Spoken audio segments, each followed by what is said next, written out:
Allah pemberi. Jadi kalau kamu juga ikut-ikutan, bukan jadi orang yang senang menerima, tapi jadi orang yang senang memberi, maka Allah Subhanahu wa taala akan alirkan kepadamu rezeki-rezeki yang bahkan dari arah-arah yang tidak disangka-sangka. Saudara sekalian yang saya muliakan, Hubabah Maryam pernah bilang, Halimah jangan takut ngasih. Nak, jangan takut ngasih. Allah itu seringkali ketika kamu ngasihnya banyak, Allah juga ngasihnya banyak. Ketika Allah ngelihat kamu jalur keluar duitnya itu banyak, Allah juga bakalan ngasih itu buat memenuhin jalur keluarnya uang tersebut gitu. Assalamualaikum warahmatullahi wabarakatuh.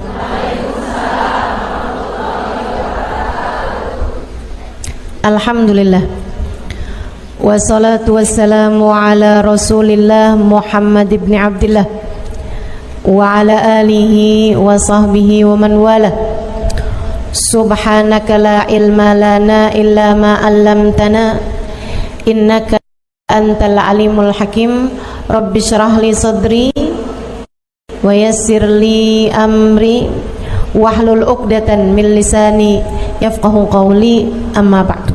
Baik, sebelum kita mulai, kita akan baca niat belajar bersama-sama. Mudah-mudahan ilmunya nanti sekali lagi jadi ilmu yang manfaat buat kita sekalian.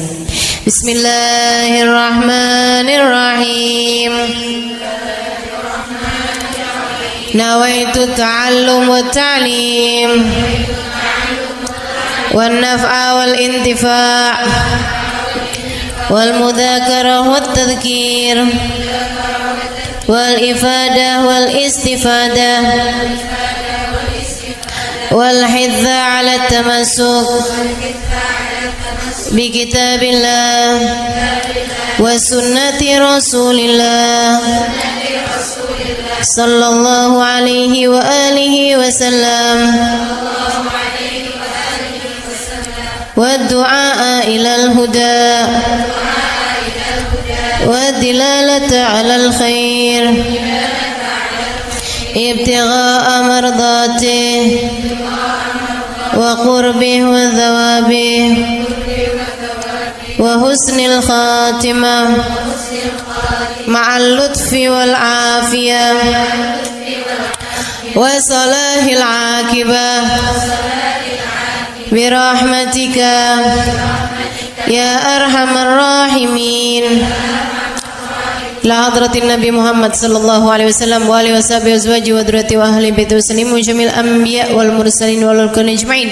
Anna Allah yaghfir lahum wa yarhamuhum wa ya'li darajatihim fil jannah wa yanfa'una barakatihim wa asrarihim wa anwarihim wa ulumihim wa nafaatihim fid din wa dunya wal akhirah.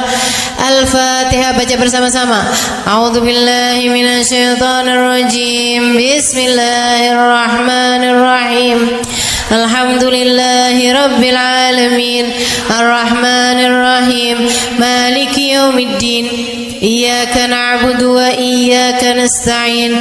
Ihdinas siratal mustaqim. Siratal ladzina an'amta 'alaihim ghairil maghdubi 'alaihim waladdallin. Amin. Taqabbalallahu minna wa minkum, taqabbal ya karim. Allah tuh mau ngasih rezeki sama orang nggak pakai ada hitung-hitungannya, gitu kan? Pokoknya itu urusan langit, udah bener-bener yang Allah bilang rizqukum fis samai wa ma tu'adun, kata Allah. Rezeki kalian sudah selesai aku atur dari langit. Rezeki kalian sudah selesai aku atur dari langit. Saudaraku sekalian yang saya muliakan, nah kalau kita kepengen gitu kan kayak rezekinya digampangin, cara dapetnya gampang, menyenangkan, itu juga sama Allah udah dikasih clue-cluenya. Salah satu cluenya adalah dengan rajin sedekah. Salah satu cluenya adalah dengan rajin memberi, bukan hanya sedekah. Sedekah itu untuk orang yang kita tahu memerlukan, tapi kalau memberi buat siapapun, termasuk kita ngasih sama orang yang kita sayangi, ngasih hadiah, begitu ya.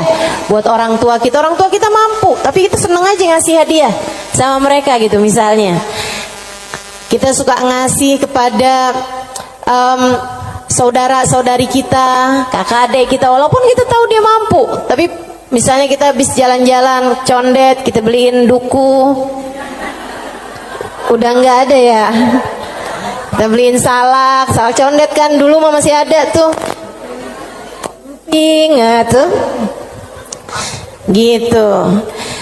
Saudara sekalian yang saya muliakan, itu memperbanyak rezeki, mempermudah rezeki, mempermudah jalurnya rezeki yang sudah Allah Subhanahu wa taala bagikan kepada kita, teman-teman saya sekalian. Nah, ini saya ingat ucapan Hubabah Maryam Al-Haddar, guru saya almarhumah. Beliau itu orang paling dermawan yang pernah saya kenal. Pasti ada banyak orang-orang dermawan, tapi orang paling dermawan yang saya kenal itu Hubabah Maryam Al-Haddar. Sedikit sekalian, beliau tuh kalau bepergian bisa jadi lupa bawa uang buat belanja, lupa bawa uang buat apa, tapi nggak pernah lupa bawa uang buat sedekah. Karena memang ini orang satu senengnya ngasih luar biasa. Siapapun aja dia kasih. Anak-anak ketemu dia kasih, orang tua ketemu dia kasih. Dan dari Hubabah Maryam tuh saya juga jadi ngerti bahwa ternyata semua orang suka dikasih. Subhanallah lah. Semua orang tuh seneng aja dikasih gitu. Walaupun dia orang mampu sekalipun gitu ya, tapi kalau dikasih tuh kok seneng aja gitu. Betul nggak? Ini yang katanya Nabi Muhammad, tahadau tahabu, saling beri hadiahlah kalian, maka kalian akan semakin saling sayang, semakin saling cinta. Makanya para ibu mesti yang besar hati buat selalu bisa ngasih sama anak-anaknya, para istri ngasih buat suaminya, begitu kan ya, saudara ngasih buat saudaranya dan seterusnya gitu. Itu memang adalah bagian dari kita pengen cari ridha Allah SWT. Irhamukillah dengan cara memberi tersebut itu ya, ngambil sifatnya Allah SWT. Allah tuh mu'ti, Allah pemberi. Jadi kalau kamu juga ikut-ikutan, bukan jadi orang yang senang menerima, tapi jadi orang yang senang memberi, maka Allah SWT akan alirkan kepadamu rezeki-rezeki yang bahkan dari arah-arah yang tidak disangka-sangka. Saudara sekalian yang saya muliakan, Hubabah Maryam pernah bilang, Halimah jangan takut ngasih. Nak, jangan takut ngasih. Allah itu seringkali ketika kamu ngasihnya banyak, Allah juga ngasihnya banyak. Ketika Allah ngelihat kamu jalur keluar duitnya itu banyak, Allah juga bakalan ngasih itu buat memenuhin jalur keluarnya uang tersebut gitu. Atau Babah kayak begitu, jangan takut buat ngasih, nak, jangan takut buat ngasih. Subhanallah, itu sering saya inget-ingetin tuh, jangan takut buat ngasih, jangan takut buat ngasih. Kadang-kadang tuh orang punya banyak aja, kalau mau keluarin duit tuh kayak disuruh keluarin separuh nyawa gitu, penuh perhitungan ya. Makanya ada satu cerita, salah satu dari habaib teriak-teriak manggil anaknya. Misalnya anaknya namanya siapa? Husein misalnya. Sen. Anaknya sebelah saya ada yang namanya Husein. Sen. Si Husein ini kan dia dengar panggilan tapi dia nggak tahu ayahnya ada di mana.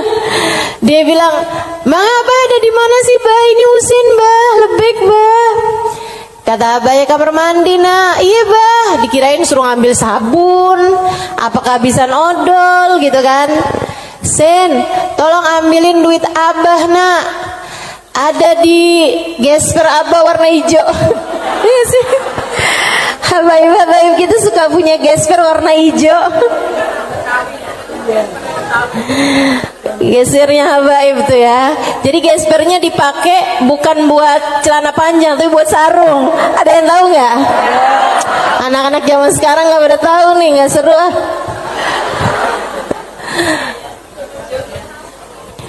Dia bilang, ambilin duit Abah, nak.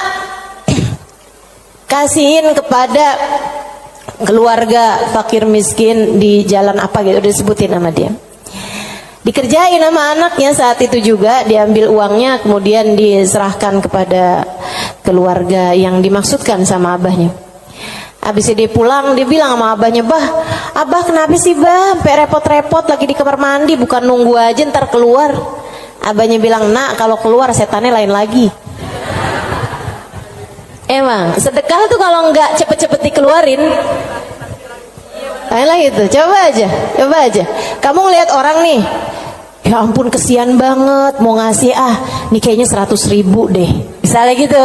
Kita inget nih di dompet kita ada 100 ribuan gitu kan. Pas kita buka dompet, tapi banyak juga loh orang kayak gitu, 50.000 aja apa ya gitu. Kelihatan ada duit yang hijau 20 ribuan, terakhir keluarnya berapa? 5.000. Ada yang pernah begitu? Mana orangnya? Saya. Urusan sedekah luar biasa. Kalau nggak cepet-cepet dikerjain, luar biasa setannya teman-teman sekalian. Makanya mudah-mudahan Allah Subhanahu wa taala selamatkan kita dari segala sifat pelit-pelit ini nih. Baik itu yang namanya syuh ini udah pelit yang banget pelitnya, ataupun bakhil orangnya ya. Kalau yang tadi atas syuh orangnya namanya syahih. Kalau yang kedua nih bakhil, yaitu orang yang pelit sama apa yang dia punya, ama yang jadi miliknya dia mau ngeluarinnya tuh penuh dengan perhitungan.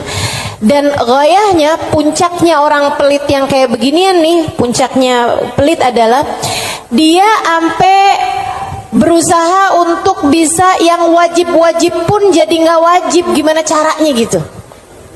Kayak bayar zakat gitu kan, mikir-mikir mau bayar zakat harta 2,5% dari harta kita di akhir tahun. Itu kan kalau mau dicari-cariin jalannya biar nggak keluar zakat, bisa teman-teman, bisa. Terutama nih orang-orang kayak saya nih, belajar fikih kelamaan, belajar fikihnya lama, saya tahu persis cara mengelabui hukum Islam. Tetapi teman-teman sekalian, ilmu ini walaupun saya mengetahuinya, saya tidak akan mengamalkannya buat diri saya pun juga buat orang lain. Kenapa gitu? Kamu sedang mengelabui siapa? Bukankah Allah Maha tahu segalanya? Kamu mau nih gimana caranya biar duit saya nih nggak saya zakatin? Oh, kamu begini, misalnya gitu ya. Sekedar dirubah bentuk duitnya itu, jadi tanah, jadi rumah, kan zakatnya setahun lagi. Bisa aja kayak begitu. Akan tetapi teman-teman saudara sekalian, sekali lagi ini pengelabuhan urusan dunia. Tapi kalau urusan di hadapan Allah Subhanahu wa taala, Allah tahu segalanya. Allah paham niatmu, mau deket haul, mau deket waktunya wajib mengeluarkan zakat, kamu beli tanah biar duit kamu berubah jadi tanah untuk menghindarkan kewajiban zakat. Allah paham betul urusan apa yang ada di dalam hatimu itu.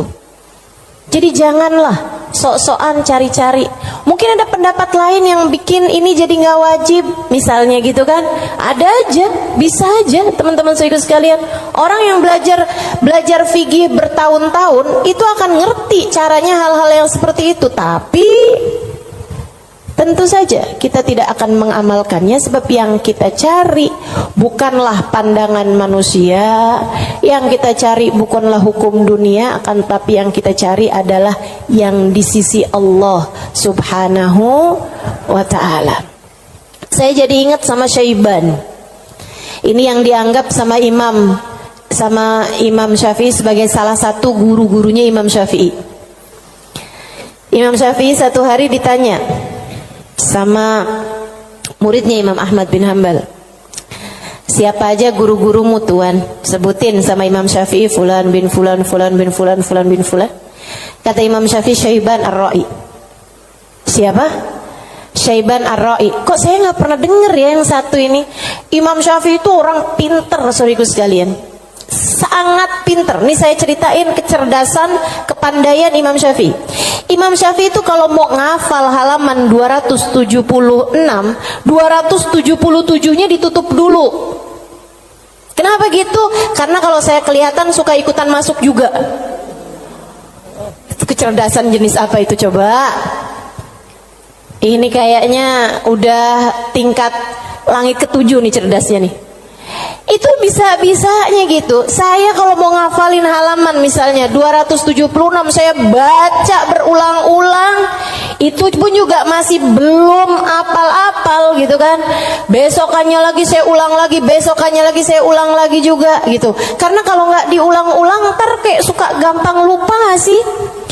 Saudaraku sekalian yang saya muliakan, ini buat ibu-ibu sih kayaknya nggak relate deh. Kita nih kadang-kadang baca surat Al-Kafirun aja bu, ujungnya nggak ke bawah-bawah. Bismillahirrahmanirrahim. Qul ya ayyuhal kafirun la a'budu ma ta'budun wa la antum a'biduna ma a'bud wa la ana a'budu ma abattum wa la antum a'biduna ma a'bud wa la ana a'budu ma abattum wa la antum. Mana dia nih ujungnya nggak kena-kena. Imam Syafi'i hafal Quran di usia 7 tahun seperti kita hafal surat Al-Fatihah sekarang. Kita hafal surat Al-Fatihah kan gak kebalik-balik tuh. Apal aja biar sambil goreng, sambil apa aja yang namanya Fatihah mah gak pernah keliru ya bu ya. Nah itu Imam Syafi'i hafal Al-Quran 30 juz kayak kita hafal surat Al-Fatihah sekarang. Disampaikan oleh guru kami Sayyidil Habib Umar bin Hafid. Teman-teman sekalian, gimana enggak tuh Imam Syafi'i itu belajarnya kayak gitu tuh modelannya tuh. Dulu Imam Syafi'i itu orang sangat nggak punya teman-teman. Imam Syafi'i itu duduk di majelisnya Imam Malik. Itu beliau pertama hadir duduknya di luar aja, nggak dicatat, dengerin aja. Karena nggak istilah katanya nggak ikutan bayar sekolahnya, jadi dia di luar gitu kan. Satu waktu habis selesai murid-murid pada keluar, gurunya nih ngeliatin si anak ini dipanggil sama gurunya gitu. Terus tanyain, belum Imam Malik ini ya, gurunya yang masih awal, masih dasar. Tanyain gitu, nak, tadi apa yang saya terangkan? Dia bisa ngulangin semua yang diterangin sama gurunya 100%. Habis itu gurunya bilang, nak kenapa kamu nggak duduk di kelas saya? Dia bilang, karena saya nggak ikutan bayaran. Nggak apa-apa, duduklah nak di kelas saya akan berbangga dengan kamu bisa duduk di kelas saya. Dah tuh Imam Syafi'i. Kalau mau ngafalin halaman sebelah, halaman yang sesudahnya tuh ditutup dulu sama beliau, karena gampang banget masuk, asal kelihatan kelebetan udah langsung masuk. Kecerdasan yang luar biasa, teman-teman saudaraku sekalian yang saya muliakan. Nah ini satu waktu ditanya sama muridnya Imam Ahmad bin Hambal, guru-gurumu siapa aja tuan? Sampein si ini. Kenal, rata-rata Imam Ahmad bin Hambal kenal, mereka adalah ulama-ulama pada masa tersebut gitu. Yang disebut sama Imam Syafi'i, Syaiban Ar-Ra'i. Baru nggak kenal. Siapa tuh Syaiban Ar-Ra'i? Ra'i dia bilang, kata Imam Syafi'i, tukang gembala kambing. Penasaran, pengen dong kenal. Oh ya, nanti saya akan ajak kamu. Satu hari diajak nih sama Imam Syafi'i, Imam Ahmad bin Hambal diajakin pergi ke tempatnya Syaiban Ar-Ra'i. Di mana diajakinnya? Di tempat gembalaan kambing. Sambilan tuh kambing digembala, Syaiban sholat. Kambingnya sudah makan rumput, dianya sholat. Habis saya sholat di Imam Syafi'i sama Imam Ahmad bin Hambal duduk di situ. Assalamualaikum warahmatullahi wabarakatuh Syaiban. Waalaikumsalam warahmatullahi wabarakatuh. Syaiban, saya nih datang kemari nih, katanya Imam Ahmad bin Hambal, karena Imam Syafi'i waktu saya tanya salah satu gurunya, dia menyebutkan dirimu wahai Syaiban. Emang Syafi'i ini ada-ada aja. Tawadu kan, bukan yang ya gitulah saya. Walaupun saya kelihatannya penggembala kambing ya, tapi jangan remehkan. Saya gurunya Imam Syafi'i, enggak gitu. Dia bilang, Imam Syafi'i ini emang ada-ada aja. Bagaimana mungkin penggembala kambing seperti saya jadi gurunya Imam Syafi'i? Kata Imam Syafi'i, Syaiban, Saya datang kemari ini mau bertanya beberapa permasalahan-permasalahan. Oh iya, boleh. Apa pertanyaanmu? Yang pertama, kami mau tanya kepadamu urusan sholat. Kalau kamu nih ngerjain sholat, terus kamu lupa Syaiban, ini udah 2 rakaat apa baru 1 rakaat ya? Apa yang harus kamu lakukan wahai Syaiban? Syaiban jawab, ala madhabina au ala madhabikum. Sesuai madhab kalian atau sesuai madhab saya? Oh, Syaiban punya madhab, maaf, Syaiban punya madhab. Katanya Imam Syafi'i, memang ada 2 madhab nih dalam masalah ini? Iya, tentu saja. Madhab kalian selalu berbeda dengan madhab saya. Oh, boleh kami tahu kalau sesuai dengan madhab kami gimana Syaiban? Kalau madhab kalian, kalau lupa berapa rakaat sholat, ngambil rakaat yang sedikit, kemudian sesudahnya sujud sahwi. Iya benar, kata Imam Syafi'i, benar. Begitu memang yang disampaikan oleh baginda kita Nabi besar Muhammad sallallahu alaihi wasallam. Kalau madhab kalian gimana Syaiban? Kata Syaiban, kalau madhab kami, madhab ahli tasawuf, madhab hamba-hamba dekat dengan Allah Subhanahu wa taala, madhabnya para wali lah boleh dibilang. Dia bilang kalau kami sholat menghadap Allah tapi kami sampai lupa berapa rakaat kami menghadap kepadanya, artinya kan pikirannya kemana-mana. Dia adalah orang yang sudah kurang ajar kepada Allah. Dia harus dihukum dengan puasa setahun dan qiyamul lail setahun. Itu hukuman buat orang, itu pelajaran buat orang yang bisa sampai lupa ngadep sama Allah Subhanahu wa ta'ala. Ada yang mau ikutan madhabnya Syaiban?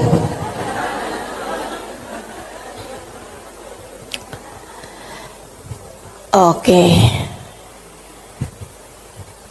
Imam Ahmad bin Hanbal dia mikir, pantesan nih orang jadi gurunya Imam Syafi'i. Nggak salah. Dia bilang pertanyaan yang kedua, wahai Syaiban, ini saya mau nanya urusan zakat. Baik. Ini kan kamu kan punya banyak kambing nih Syaiban nih, yang kamu gembalakan nih kambing-kambing mau bukan? Iya, kambing saya, kata Syaiban. Ada kayak berapa ekor lah kambingnya. Dia bilang, berapa zakatnya kambingmu ini wahai Syaiban? Syaiban kembali nanya, ala madhabina am ala madhabikum? Madhab saya apa madhab kalian? Dia bilang, emang ada 2 madhab juga nih dalam urusan zakat ini nih? Iya, selalu ada opini-opini, pemahaman-pemahaman dalam urusan agama. Dan teman-teman, agama Islam ini satu-satunya agama yang memperbolehkan kamu untuk, bahkan menyuruh kamu untuk selalu berpikir. Agama yang paling natural, agama yang sesuai sama pola pikir manusia. Kamu harus berpikir biar selamat dari api neraka. Kamu harus berpikir, gitu kan? Bahkan Allah ketika menceritakan tentang orang-orang ahli neraka, lahum qulubun la yafqahuna biha, kata Allah. Mereka punya hati, punya pikiran, tapi nggak dipakai mikir. Akhirnya jadi ahli neraka. Orang selalu aja tuh, fa'tabiru ya ulil albab, gitu kan? Maka ambillah pelajaran dari sini, wahai yang berpikir. Disuruh berpikir. Kita ini dalam Islam ini disuruh berpikir, nggak boleh kayak yang udah ini doktrinnya agama, udah ikut aja, nggak bisa. Islam ini adalah agama yang selalu memerintahkan kamu buat berpikir. Makanya Syaiban kepikiran tuh jawaban-jawaban yang tidak sesuai dengan konteks fikih, tapi tidak salah. Teman-teman. Ya, orang yang lupa rakaat kemudian dia merasa bahwa dirinya adalah seorang yang kurang ajar sama Allah Subhanahu wa taala karena menghadap Allah, tapi kepikirannya gelambiar kemana-mana.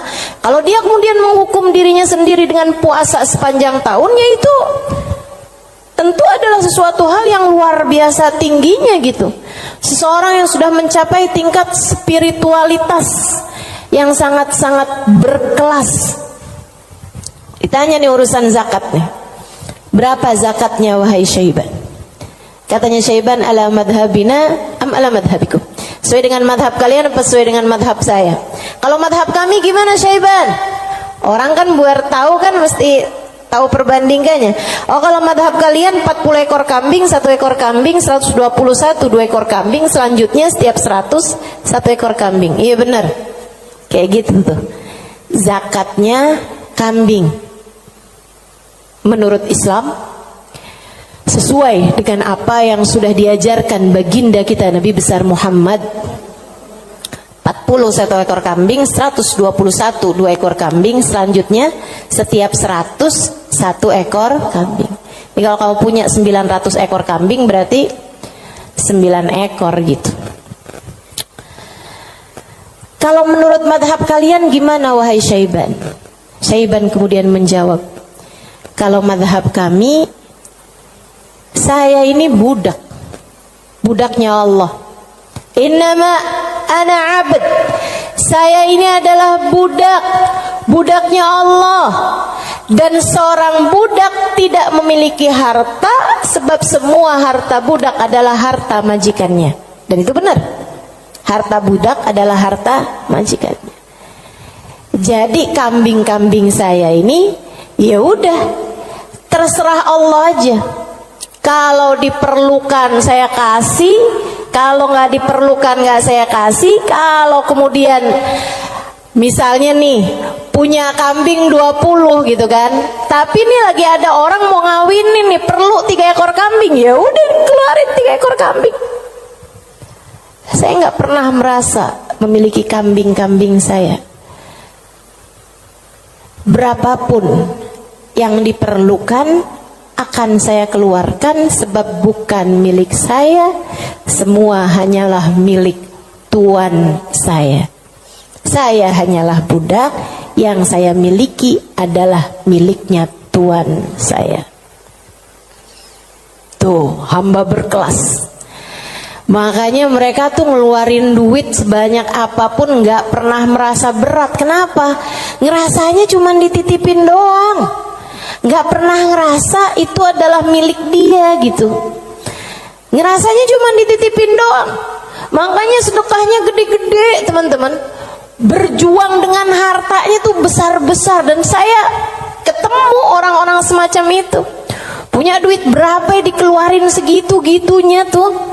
Itu ketemu orang-orang yang seperti itu gitu.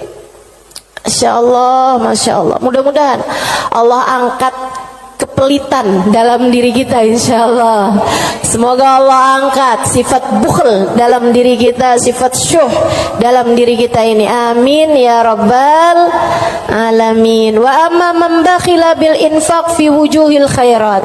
Adapun orang-orang yang pelit dalam menafkahkan hartanya pada jalan-jalan kebaikan, wa taraikir kurubat, dan arah-arah gurubat, arah-arah ibadah. Maksudnya kalau disuruh keluarin hartanya buat yang lain misalnya gitu ya, dia ngawinin anaknya, udah jor-joran tuh.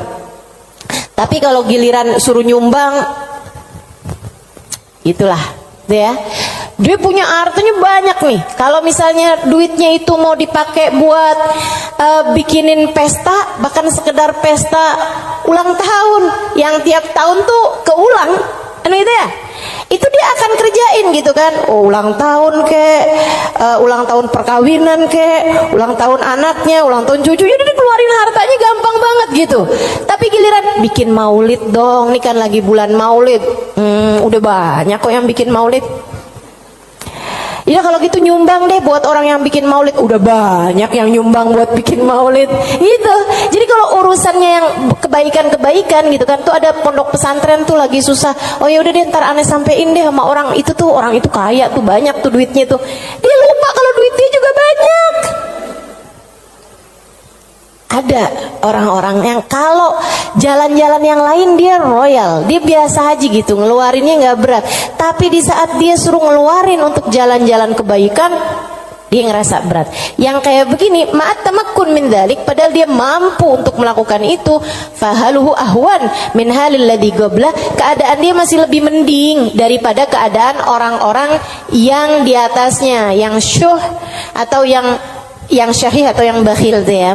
Yang atasnya itu sampai dengan yang wajib-wajib aja dia nggak mau keluarin. Kalau yang ini yang wajib sih dia keluarin sih. Yang wajib dia keluarin. Cuman kalau yang sunnah-sunnah gitu, kayak nyumbang-nyumbang, ngasih-ngasih sama orang, gitu-gitu dia tar dulu deh, duit saya juga nggak segitu banyaknya gitu kan.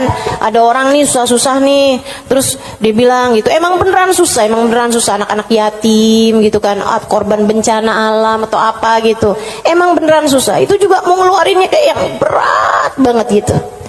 Yang kayak beginian gimana nih? Ahwan minal ladzi qabla, mendingan sih daripada yang sebelumnya. Sebutnya apa? Wa yusamma bakhilan aidan, disebut juga orang bakhil juga.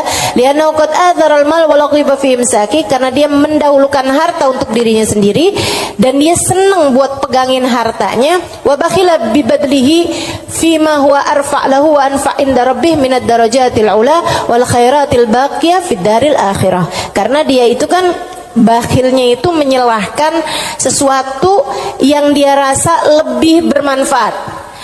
Kalau dia disuruh nyumbang nih, kayak dia akan mikir yang daripada saya nyumbang, mendingan juga buat sekolah anak aja nih dulu, mendingan buat ngirimin anak dulu aja, mendingan buat ini aja, mendingan buat itu aja. Kayak yang dicari-cari gitu keperluan dia itu, mendingan ganti horden aja, mendingan ganti karpet aja, mendingan ada pintu model baru, mendingan saya ganti pintu aja, mendingan saya pokoknya gitu aja gitu. Daripada dia mencari-cari, maksudnya daripada dia mengeluarkan hartanya untuk urusan-urusan yang sifatnya akhirat, dia akan lebih memilih untuk yang buka cabang aja, buka usahanya lebih luas aja, mendingan ini aja, mendingan itu aja, kayak gitu. Atau bahkan mendingan buat kawin lagi aja. Itu ngebantu orang juga. Dia akan nyari perempuan yang miskin juga. Gimana tuh?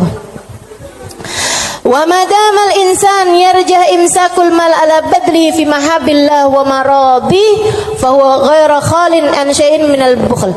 Dan sesiapa orang, selagi seseorang itu masih lebih mendahulukan, masih lebih mementingkan megang hartanya daripada menyerahkannya di jalan yang diridhoi Allah dan yang dicintai Allah, maka artinya orang tersebut belum kosong dari sifat pelit. Artinya dia masih punya sifat pelit dalam dirinya.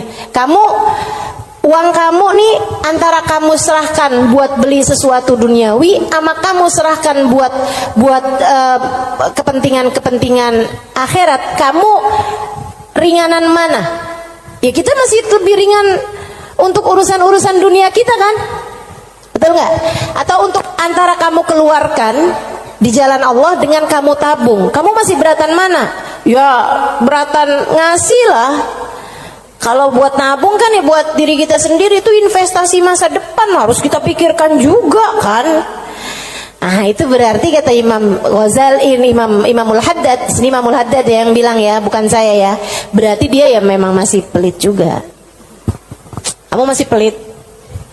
Selagi antara uang kamu pakai buat tabungan sama uang kamu serahkan untuk jalan-jalan kebaikan, kamu masih memilih untuk nabung. Berarti ini kayaknya kita semua masih pelit lah ya. Udah kita sepakatin aja dah. Masih pelit semuanya, ya Allah, ya Allah. Makanya masih harus terus-terusan berdoa. Allahumma inni a'udzubika minal ajzi wal kasal wa'ud. Allahumma inni a'udzubika minal hammi wal hazan wa a'udzubika minal ajzi wal kasal wa a'udzubika minal jubni wal bukhl wa a'udzubika min ghalabatid dain wa qahrir rijal.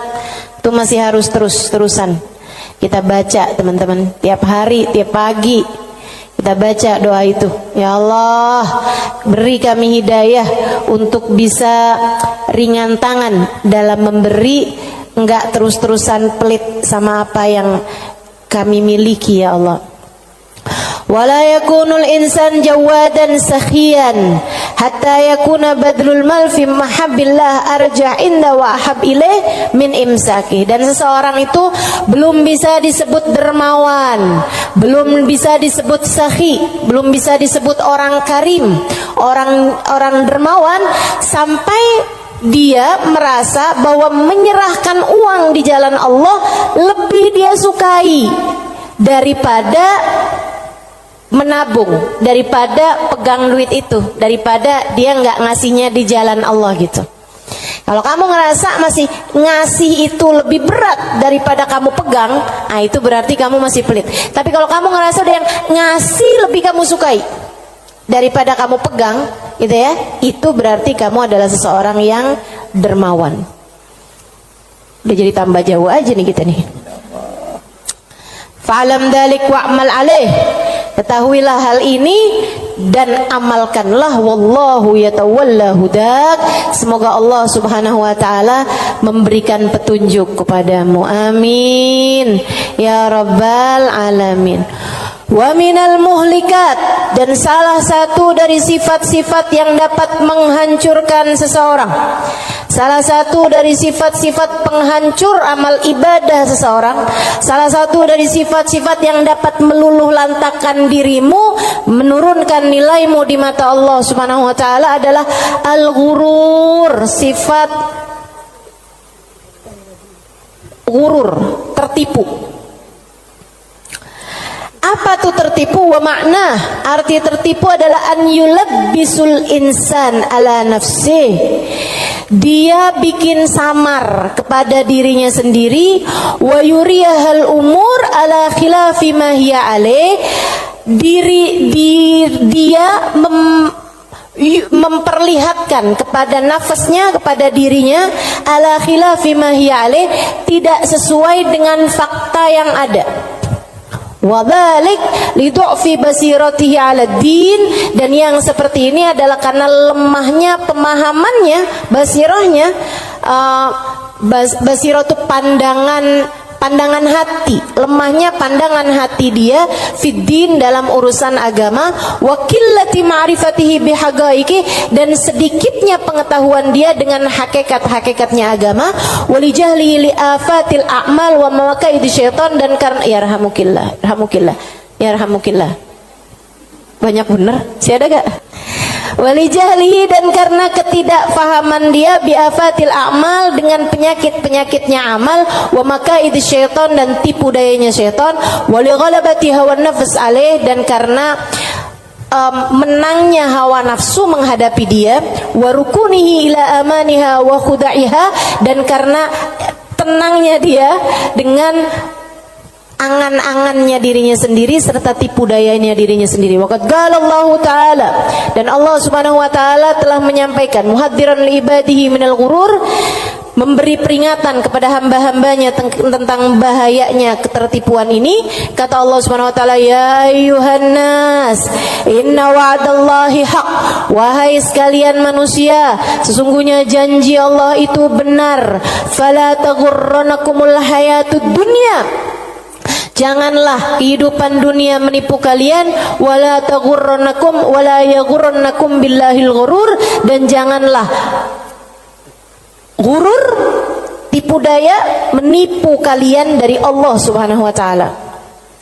Wa qala ta'ala fi wasfi ba'dil mughtarrin, dan Allah Subhanahu wa taala telah mensifati sifatnya orang-orang yang tertipu dengan firman Allah Subhanahu wa taala dalam akhir surat Al-Kahfi, alladzina dhalla sa'yuhum fil hayatid dunya wa hum yahsabuna annahum yuhsinuna sun'a. Mereka adalah orang-orang yang sesat jalan mereka di dunia, akan tetapi mereka menyangka bahwasanya mereka telah berbuat banyak kebaikan-kebaikan dunia. Banyak banget nih. Nanti Imam Ghazali, Imam Al-Haddad akan menerangkan tentang mereka-mereka ini. Wa qala ta'ala, dan Allah Subhanahu wa taala juga menyampaikan, walakinnakum fatantum anfusakum wa tarabbastum wartabtum wa gharratkumul amani hatta jaa amrullah wa gharrakum billahil ghurur. Ini ayat sebelumnya sangat indah sekali nih teman-teman. Sebentar saya akan bukakan. Kata Allah Subhanahu wa taala, walakinnakum fatantum anfusakum, akan tetapi kalian telah menipu diri-diri kalian sendiri, wa tarabbastum, dan kalian menunda-nunda, wartabtum, dan kalian merasa ragu, wa gharratkumul amani, dan kalian tertipu dengan angan-angan kalian sendiri, hatta jaa amrullah, sampai datang ajal menjemput kalian, wa gharrakum billahil gharur, dan kalian telah tertipu, dan tipu daya telah menipu kalian dari Allah Subhanahu wa taala. Al-Hadid ayat 14. Al-Hadid ayat 14.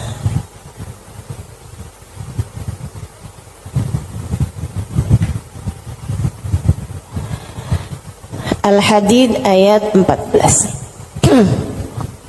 Nih. Ini serem sih. Saya mau baca ayat ini nih, pas baca Quran pas nyampe ayat-ayat ini. Ya Allah, ngerinya. Saya bacain ya.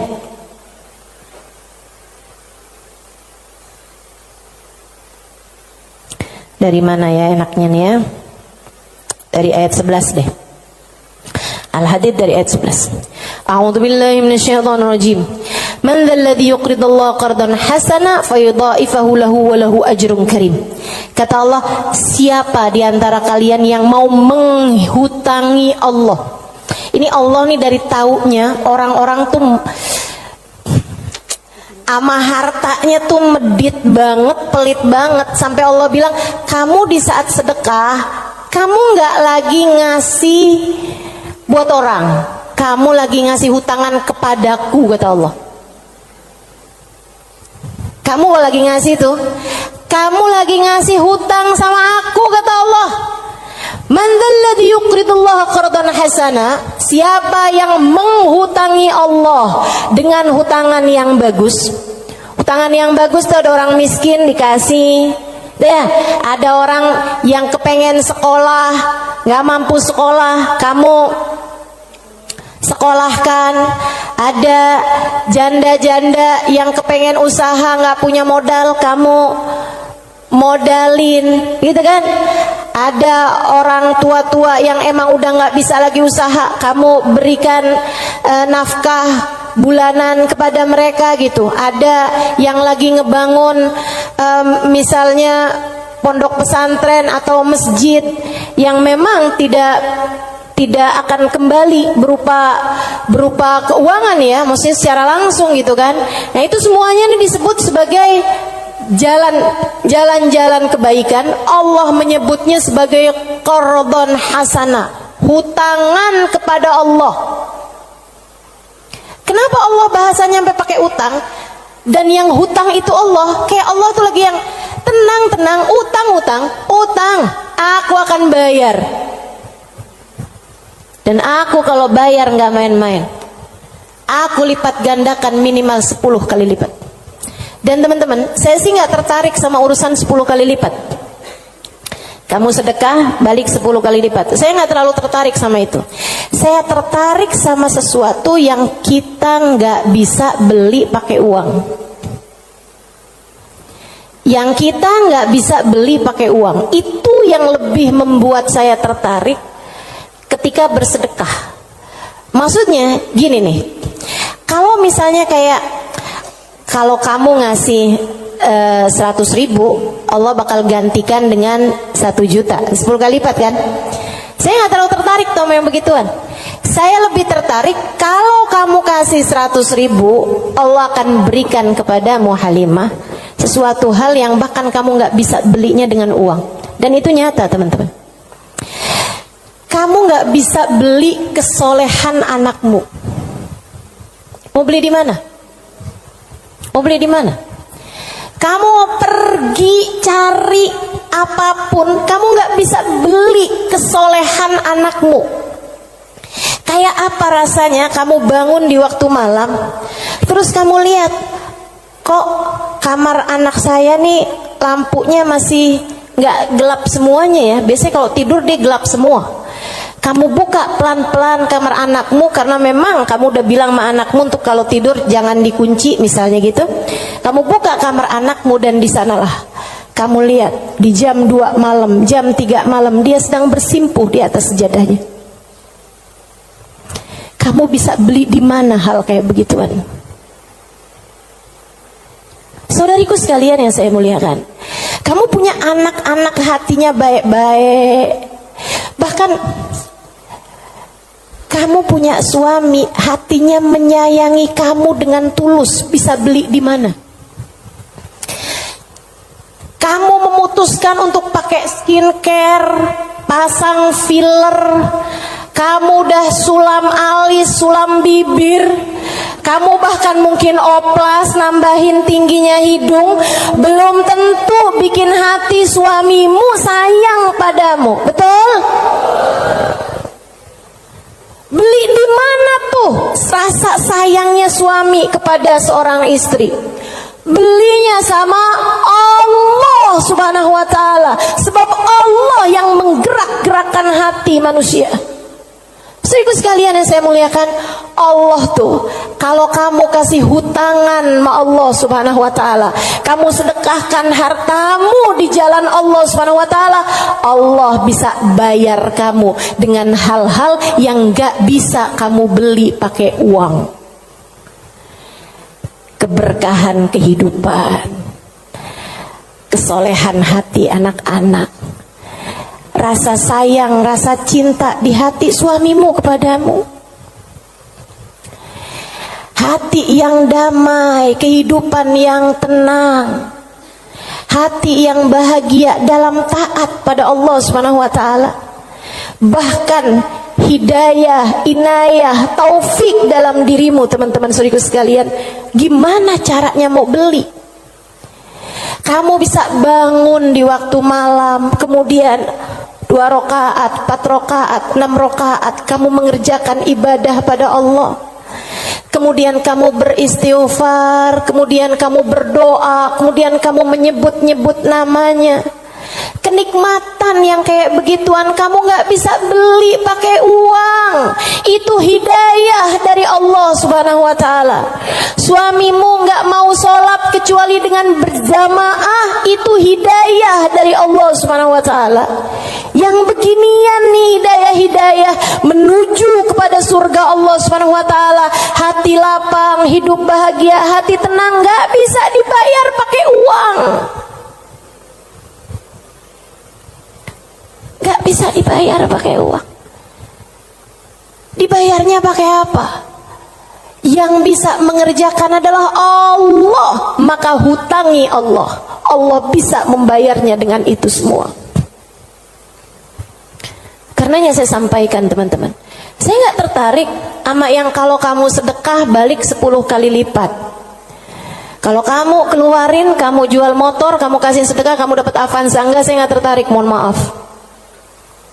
Bukan karena saya nggak tertarik sama pemberian Allah, tapi pemberian Allah yang masih bisa dibeli dengan uang, itu adalah pemberian-pemberian yang tidak berkelas. Allah bahkan memberinya kepada orang paling kafir di atas muka bumi sekalipun. Tapi kesolehan hati anak-anakmu, kesolehan hati suamimu, kesolehan dirimu sendiri, Allah kasih hidayah buat kamu bangun di waktu malam membaca beberapa ayat Al-Quran.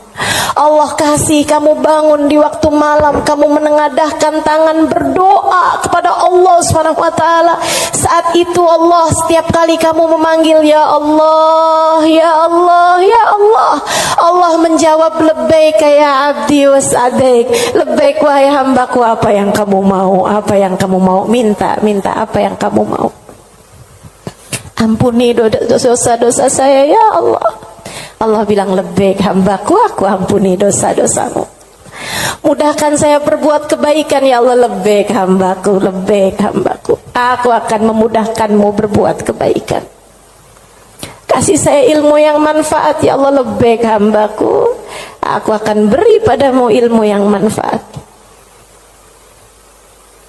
Saudariku sekalian yang saya muliakan, yang ini nih tidak akan Allah berikan kecuali kepada hamba-hambanya yang Dia cintai. Assalamualaikum warahmatullahi wabarakatuh.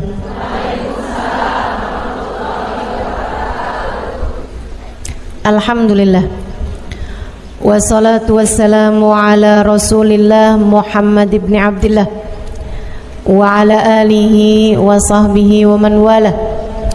Subhanaka la ilma lana illa ma 'allamtana innaka antal alimul hakim. Rabbi syrah li sadri wa yassir li amri wahlul 'uqdatan min lisani yafqahu qawli, amma ba'du. Baik, sebelum kita mulai, kita akan baca niat belajar bersama-sama. Mudah-mudahan ilmunya nanti sekali lagi jadi ilmu yang manfaat buat kita sekalian. Bismillahirrahmanirrahim. Nawaitu ta'allum wa ta'lim wan naf'a wal intifa' wal mudzakarah wat tadhkir wal ifadah wal istifadah wal hidza ala tamassuk bi kitabillah wa sunnati rasulillah sallallahu alaihi wa alihi wa sallam wa du'a ila al-huda والدلالة على الخير ابتغاء مرضاته وقربه وثوابه وحسن الخاتمة مع اللطف والعافية وصلاح العاقبة برحمتك يا أرحم الراحمين. إلى حضرة النبي محمد صلى الله عليه وسلم وآله وصحبه وأزواجه وذريته وأهل بيته وسلم وجميع الأنبياء والمرسلين والكون أجمعين أن الله يغفر لهم ويرحمهم ويعلي درجاتهم في الجنة وينفعنا ببركاتهم وأسرارهم وأنوارهم وعلومهم ونفعاتهم في الدين والدنيا والآخرة. الفاتحة. Baca bersama-sama. A'udzu billahi minasyaitonir rajim. Bismillahirrahmanirrahim. Alhamdulillahi rabbil alamin. Arrahmanir rahim. Maliki yaumiddin. Iyyaka na'budu wa iyyaka nasta'in. Ihdinas siratal mustaqim. Siratal ladzina an'amta 'alaihim ghairil maghdubi 'alaihim waladdallin. Amin. Taqabbalallah minna wa minkum, taqabbal ya karim. Warraghbah fid dunya, sementara rakus ambisi terhadap dunia, tukathirul ham, bikin banyak sumpah, wal hazan, dan bikin banyak kesedihan. Bikin sedih badan kita, bikin sedih hati kita, bikin sumpek dan bikin akhirnya jadi berpenyakit ya badan kita ini. Ar-raghbah fid dunya. Wal batalah, sementara batalah, kalau di situ diartiin apa batalah? Nganggur ya, benar. Cuman bahasa yang enak apa ya? Tugasil galba, lalai dari Allah, maksudnya ya nggak kepengen dunia juga, nggak kepengen akhirat juga gitu, kayak gabut. Anak zaman sekarang bahasanya gabut ya. Gabut itu apa sih sebenarnya? Nggak ada kerjaan gitu kan? Itu kayak ada singkatan nggak butuh gitu kali ya dari itu ya. Nggak ngapa-ngapain gitu, pengangguran aja gitu, nggak jelas. Wal batalah tuh terlena, nganggur gitu kan, tidur mulu gitu, luntang lantung. Nah, ada orang luntang-lantung gitu kan. Dibilang luntang-lantung, dibilang lantung-luntang. Tugasul galba, bikin keras hati. Bikin keras hati. Nganggur tuh penyakit bahaya memang. Bahaya. Wa qala alaihi salatu wassalam, dan bersabda pula baginda Nabi besar Muhammad, Naja awalu hadhil umma bizzuhdi wal yaqin. Awal umat ini terselamatkan dengan zuhud wal yakin, dan dengan keyakinan yang kuat. Wasayahlik akhiruha bil hirsi wa tulil amal, dan akan hancur akhirnya umat ini, akan hancur disebabkan hirs, ambisi terhadap dunia, wa tulil amal, dan panjang angan-angan. Wa ma warada minal ayati wal akhbar wal athar fi dammi dunya wa dammil muhibbina laha warraghibina fiha wa dammil hirsi 'alaiha kharijun anil hasr. Dan apa yang warid, apa yang datang dari ayat, hadis, athar itu yang disampaikan oleh Nabi maupun para ulama, fi dammid dunya, dalam celaknya dunia, maksudnya mengenai betapa buruknya dunia, betapa buruknya orang-orang yang mencintai dunia, betapa buruknya orang yang ambisi terhadap dunia, dan mil hirs 'alaiha, betapa buruknya orang yang rakus terhadap dunia. Banyak sekali kharijun anil hasr, enggak bisa kehitung. Ayat, hadis maupun ucapan para ulama mengenai betapa buruknya dunia, betapa buruknya para pecinta dunia dan lain sebagainya, ini banyak banget hadisnya, keterangannya enggak kehitung. Watasani fil ulama, dan karangan-karangan para ulama rahmatullahi alaihim, semoga rahmat Allah senantiasa tercurah pada mereka, minas salaf wal khalaf, baik dari ulama zaman dulu maupun ulama-ulama belakangan, masyhuna bidzalik, penuh sekali dengan hal-hal yang seperti itu. Kayak Imam Ghazali gitu kan, nulis dalam kitabnya baik Ihya Ulumuddin ataupun kitab yang terakhirnya beliau itu namanya Minhajul Abidin dan lain sebagainya, itu banyak banget mengenai hal-hal yang seperti ini gitu. Betapa pentingnya kita untuk zuhud terhadap urusan dunia. Tsumma inad dunya ibaratun wallahu a'lam bisawab. Sampai situ ya. Nabi Muhammad alaihissalam mengatakan, az-zahada fid dunya tuyrayyihul qalba wal badan. Zuhud dunia nih. Apa tuh zuhud? Zuhud itu teman-teman tidak mengharapkan kesenangan dunia dari Allah sekalipun ya, enggak minta gitu, enggak seneng gitu sama kesenangan dunia dari Allah. Itu namanya zuhud akhirat.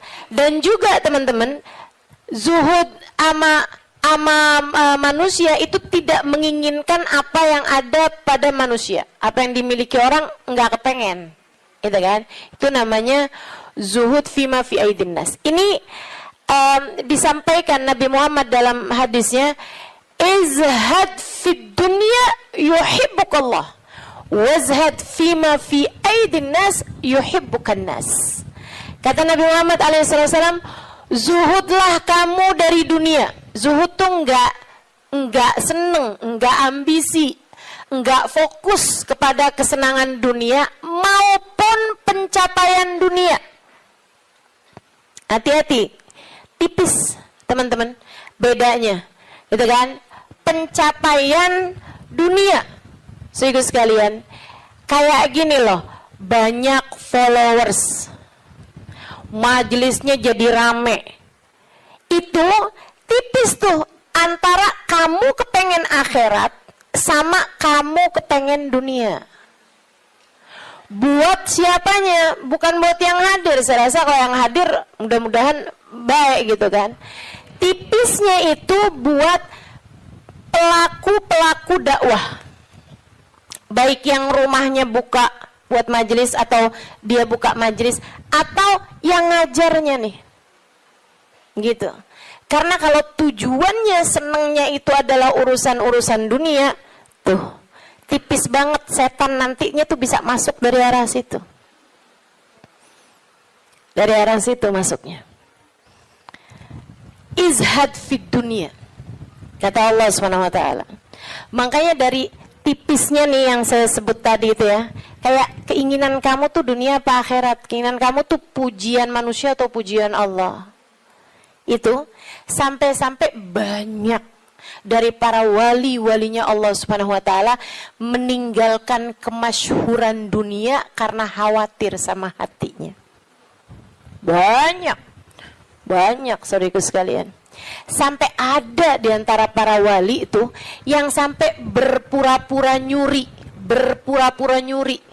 Sampai dikejar orang gitu kan.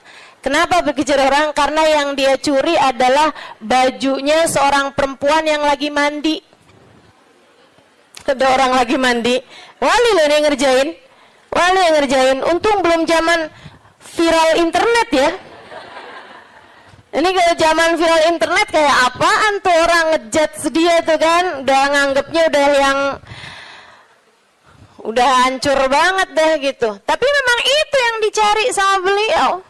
Yang dicari sama beliau adalah menghindar dari kepopuleran, menghindar dari apa yang orang-orang cari dari kemuliaan dunia karena khawatir hatinya terselip rasa keinginan untuk dianggap mulia di dunia menghancurkan kemuliaannya di akhirat.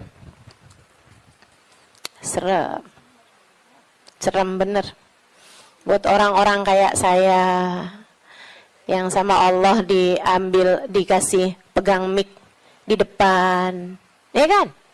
Teman-teman saya sekalian, nggak gampang. Makanya kalau ada yang bisa kamu lakukan untuk saya, doain, biar bisa ikhlas, doain, biar bisa benar gitu, jaga hati, doain, biar disayang Allah gitu.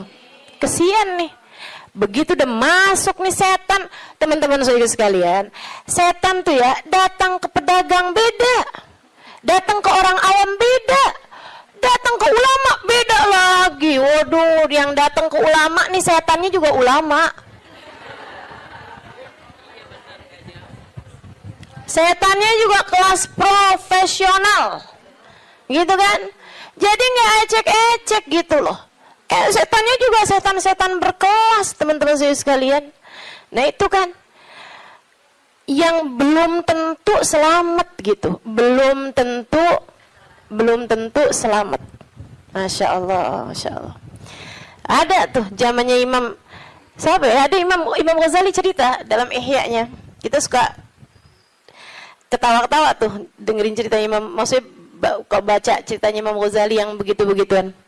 Kata Imam Ghazali dalam Ihya-nya tuh ada orang atau di Minhaj ya, wallahu a'lam, pokoknya salah satu kitabnya Imam Ghazali lah. Imam Ghazali cerita ada orang, dia itu ulama, teman-teman. Cuman ulamanya itu masih suka yang ya gitulah, masih ada kesenangan dunianya. Senang sama popularitas, senang sama dimuliain orang, senang sama ini sama itu. Ada satu ulama khomul. Ulama yang lain nih, ulama yang nggak seneng namanya terkenal, nggak seneng, dia nggak seneng sama urusan begituan, urusannya antara dia sama Allah, tapi ilmunya luar biasa. Ulama yang kedua nih, ini ulama yang pertama nih, saya nggak inget namanya gitu ya, dua-duanya nih saya nggak inget namanya. Nah ulama yang pertama nih, dia lagi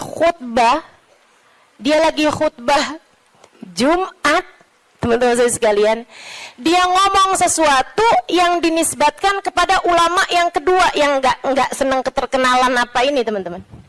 Dia ngomong bahwa saya pernah dengar kayak kan ada orang-orang itu ya Allah, mudah-mudahan Allah bersihkan hati kita semuanya nih ya. Ada orang-orang yang kalau cerita sama orang lain bahkan di mix sekalipun senang menunjukkan kedekatannya sama ulama yang lain atau sama orang-orang yang berilmu, guru-guru apa segala macam gitu kan ya. Yang tujuannya adalah biar orang tahu nih gua deket sama si ini, gua deket sama si itu. Paham maksud saya? Mudah-mudahan Allah selamatkan hati saya. Mudah-mudahan Allah selamatkan hati kita semua. Jadi sekalian, dia bilang tentang ulama B nih. Dia bilang, saya pernah dengar syekh ini mengatakan gitu kan. Syekh itunya hadir di majelis tersebut. Ya. Dan yang diomongin sama Syekh A ini tentang Syekh B itu nggak pernah diomongin sama Syekh B-nya. Paham? Jadi ulama A ini bohong tentang ulama B. Bohongnya di khutbah Jumat cuman untuk menunjukkan betapa dekatnya dia sama ulama B tersebut itu. Dia ngomong kayak begitu, sehingga sekalian, tahu apa yang dikerjain sama ulama B? Ulama B ini, kenapa nih anak? Beliau berdiri nyabut bulu ketiak di tengah orang banyak. Beliau berdiri nih. Beliau berdiri kemudian nyabut bulu ketiak. Heh, Syekh, kurang ajar kamu. Ini waktunya khutbah. Saya nggak pasti itu khutbah Jumat atau khutbah yang lain nih ya. Ala kulli hal. Syekh, ngapain kamu di waktunya khutbah? Kamu malah cabut bulu ketiak. Duduk Syekh, nggak punya adab. Kata Syekh B ini, kamu yang nggak punya adab nak. Kamu yang nggak punya adab pak. Kenapa kamu mengingatkan saya untuk sesuatu hal yang sunnah? Nyabut bulu ketiak, kalau salah mah hari Jumat ya. Nyabut bulu ketiak hari Jumat hukumnya sunnah. Ala sunnah. Walimada astahi, dia bilang. Kenapa saya mesti malu? Kamu gak punya malu apa depan orang-orang kamu nyabut bulu ketiak? Bulu ketiak itu kan buat laki-laki sama laki-laki nggak aurat. Sesama perempuan aja nggak aurat. Bulu ketiak ya, maaf ya. Teman-teman sekalian, beliau bilang walimada astahi. Kenapa saya mesti malu? Ana ala haq wa anta alal batil. Saya mengerjakan barang hak, kamu mengerjakan barang batil. Dia bilang saya mengerjakan barang hak, nyabut bulu ketiak sunnah hari Jumat. Dia bilang kamu ala batil. Karena kamu menceritakan tentang saya sesuatu yang tidak pernah saya katakan. Saya Syekh Fulan min Fulan, sebutin nama dia namanya. Ya Allah, merah padam mukanya. Seram teman-teman, seram.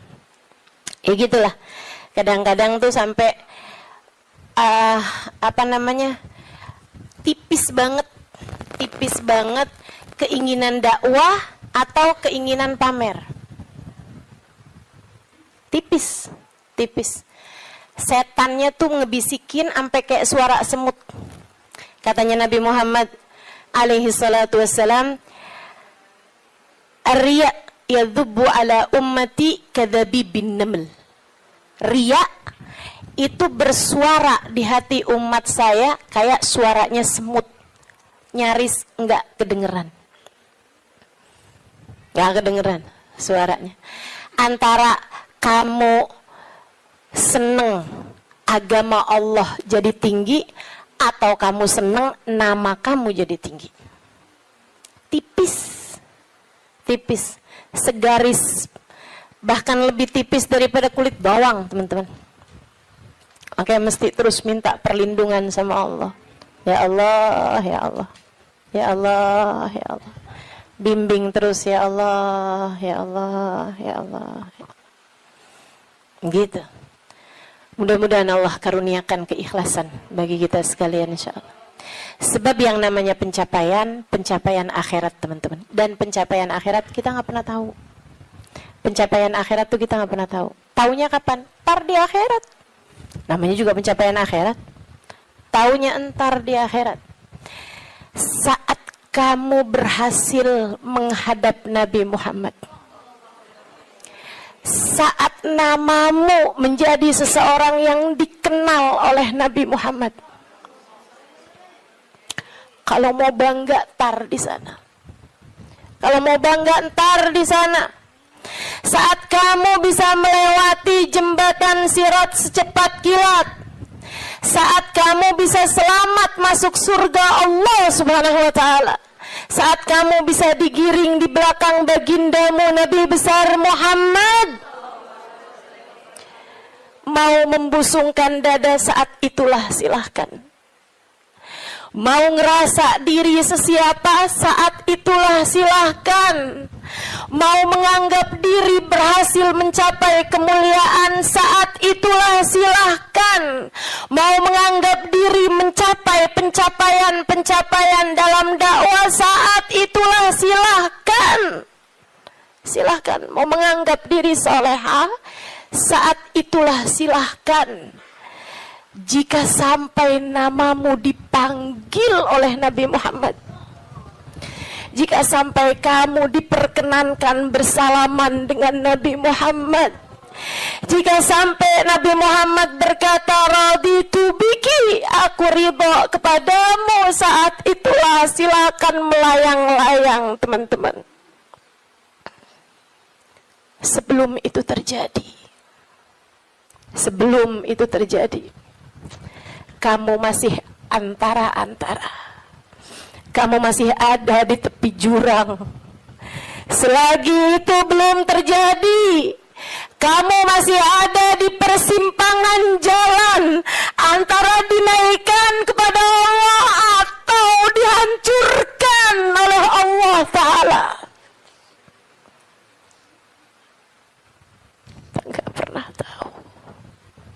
Kita nggak pernah tahu.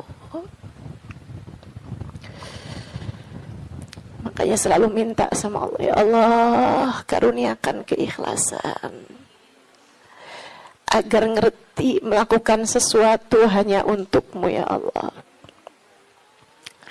Karuniakan keikhlasan, mengajar karenamu, belajar karenamu, buka majelis karenamu, hadir majelis karenamu, nyumbang majelis karenamu.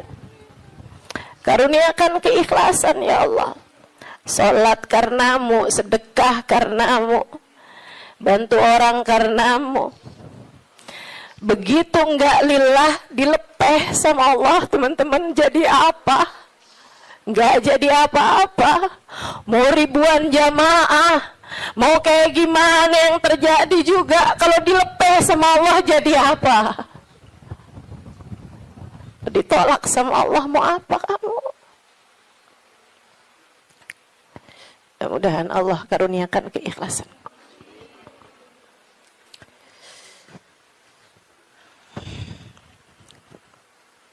Az-zahada fid dunya, zuhud di dunia, zuhud dunia, ngarepnya cuma Allah semata. Izhad fid dunya, yuhibbukallah. Kalau Allah lihat hatimu nggak punya ketertarikan sama dunia, Allah cinta padamu. Gitu kata Nabi Muhammad. Hah? Hati kamu masih ngarep dunia nggak nih? Hati kamu masih ngarep harta, pandangan orang, jabatan, kemuliaan di mata manusia? Kamu masih fokus ke sana apa enggak gitu? Hati kamu masih fokus ke sana, jangan salahkan siapa-siapa. Kalau Allah pun juga belum fokus mengaruniakan rahmatnya kepadamu. Sebab aturannya jelas, kata Nabi Muhammad, izhad fid dunya yuhibbukallah. Bagaimana mungkin Allah akan menempati hatimu jika hatimu masih penuh sesak dengan selainnya? Teman-teman, kamu kalau mau taruhin di kamarmu itu lemari baru, tempat tidur baru, kamu mesti keluarin yang lama. Kalau kamarmu itu masih banyak banget barang-barang lain, yang nggak mungkin yang baru bisa masuk ke dalam kamarmu. Kan begitu? Hati kamu juga gitu. Hati kamu juga gitu. Sedikit sekalian yang saya muliakan, bagaimana mungkin Allah akan berkenan bertahta di hatimu jika hatimu selama ini masih penuh sesak dengan selainnya?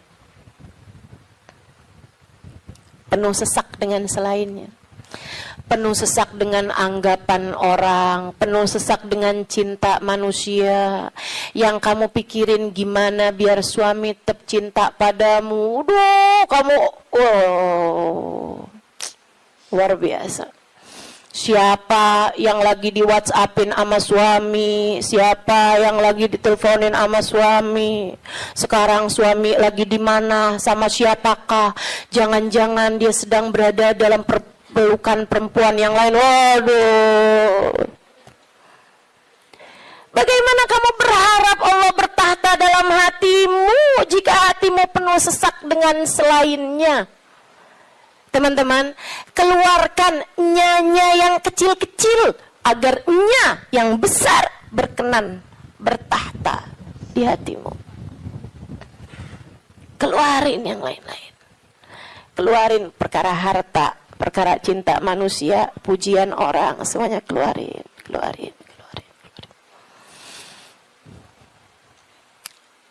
Jangan selalu nanya apa yang saya inginkan, apa yang saya ingin kerjakan. Tapi selalu bertanya, apa yang Allah inginkan, apa yang Allah mau saya kerjain. Terus gitu. Hidup belajar terus insya Allah. Izhad fi dunia, kata Allah. Kalau Allah lihat hati kamu kosong dari mencintai dunia, Allah akan bertahta di dalamnya. Allah akan cinta kepadamu, teman-teman. Yuhibbukallah, kamu akan dicinta sama Allah kalau begitu. Wazhad fima fi aidin nas yuhibbukan nas. Kamu pengen dicintai sama orang? Cintai, disenengin sama manusia? Seenggaknya gitu, punya teman-teman baik, punya kawan-kawan baik gitu. Orang nggak jauh dari kamu, itu juga nggak apa-apa, bagus. Caranya, katanya Nabi Muhammad, izhad fima fi aidin nas. Zuhudlah kamu dari apa yang dimiliki sama orang. Jangan selamitan, jangan kepengen apa yang dipunya sama orang. Orang gak seneng loh kalau kita tuh kayak yang, ih bagus, mau dong. Gak seneng, teman-teman. Ustazah kerudungannya cakep-cakep, Ustazah boleh gak buat saya? Misalnya gitu. Saya ngomong sama Ustazah Khadijah. Tuh ya. Gak bagus, teman-teman. Gak bagus. Dan itu kamu gak akan disenengin sama orang kalau caramu kayak gitu tuh. Minta aja gak disenengin sama orang, apalagi ngambil. Kan ya? Udah pasti tuh. Orang gak seneng. Orang itu, teman-teman, punya banyak sekalipun gitu kan, kalau diminta tuh, kecuali para wali-walinya Allah, kecuali para orang-orang lain itu mah tingkatannya, ya kan.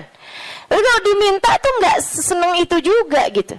Walaupun mintanya nggak yang dengan bahasa-bahasa yang ini gitu, terus terang, tapi kayak bahasa sindiran gitu kan. Kerudungannya banyak, boleh kali Ustazah, yang ini cakep nih, gitu kan? Enggak boleh, nggak baik kayak begitu. Kamu menurunkan kemuliaanmu, teman-teman. Yang kata Nabi Muhammad tuh, 1 titik hitam di wajahmu di akhirat nanti setiap kali kamu meminta kepada orang lain. Izhad fima fi aidin nas. Apalagi kalau sampai kamu, hati kamu nggak pernah tertarik sama apa yang dipunya sama orang. Oh, dicinta sama Allah. Saya ceritain tuh di buku Bidadari Bumi 2 tentang seorang perempuan yang diceritain sama Hubabah Nur. Sedikit sekalian saya muliakan, saya lagi ngobrol sama Hubabah cerita tentang orang ini. Tuh bahwa ada tuh 5 orang tuh. Emang bener nih hadisnya Nabi yang ini bener banget. Ra'aituhu bi'aini, kata beliau. Saya lihat dengan mata saya. Dia bilang ada 1 orang, Alimah. Itu beliau, si perempuan ini, saya bolak-balik ngelihat di undangan, di kondangan, tuh ya, di pesta-pesta gitu, perkawinan kayak gitulah, kondangan-kondangan, bajunya itu terus. Saya tahu kalau dia ini miskin karena bajunya itu terus, gitu kan? Orang di Tarim itu kalau keluar semuanya pakai baju hitam. Nah, kalau baju hitam kan susah nandainnya kan yang sama semua. Betul apa enggak? Sehingga sekalian saya muliakan, makanya saya suka heran gitu, Ustazah Halimah nih fashionable, apa namanya? Bener nggak ngomongnya? Lagi mana? Apa tadi?